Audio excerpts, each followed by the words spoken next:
A Fox News alert, 45,000 dock workers go on strike overnight as they seek contracts with a ban on automation. While the workers say it will cost them jobs, a recent study of automated ports shows the tech allows ports to double their efficiency and has even grown the workforce and paid union hours. Kurt, the CyberGuy, joins us now. Good morning to you, Kurt. Ainsley, good morning to you. Good morning. You know, when you hear automation, you do think these robots are going to take over our jobs. We've seen that at restaurants. We're seeing it at the ports. But in fact, according to the study, they looked at out in your area, they looked at the Los Angeles port, and they also looked at, what was the other one, Long Beach port. And it apparently improved efficiency and the amount of money that these workers were getting paid.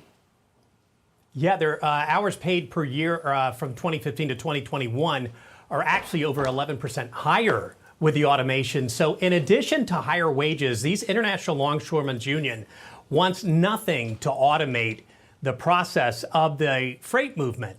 And I remember last night at the dinner table, it was kind of interesting, like, what's a longshoreman? I'm like, really? It's the person who works really hard at the port to get those giant containers off and on the ships.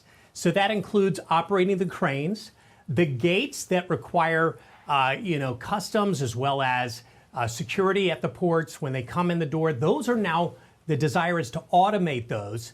And the union's saying not so fast. And then cranes can be operated with technology where it doesn't even require a human being to be in the crane. The only problem with that is, yes, they can fit more containers in a certain amount of space, but actually realistically, people do it a lot faster, more efficiently than automation.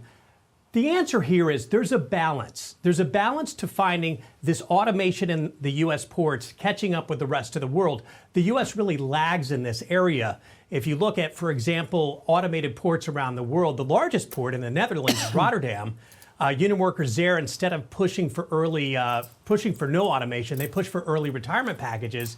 And they got work time reductions, so they didn't have to work so much overtime, but still got the same pay. The end of that was that the automation did not cause significant job losses, according to a study that was done by Aramis University there. And then those West Coast ports here, already 11.2%, as I'd mentioned, of pay up per year for union workers there. So do we stay competitive and allow this kind of technology into our ports?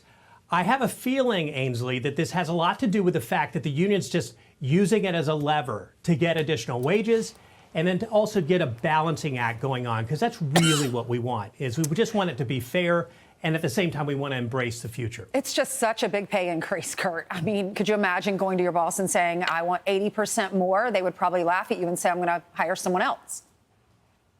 Well, let's see where they are.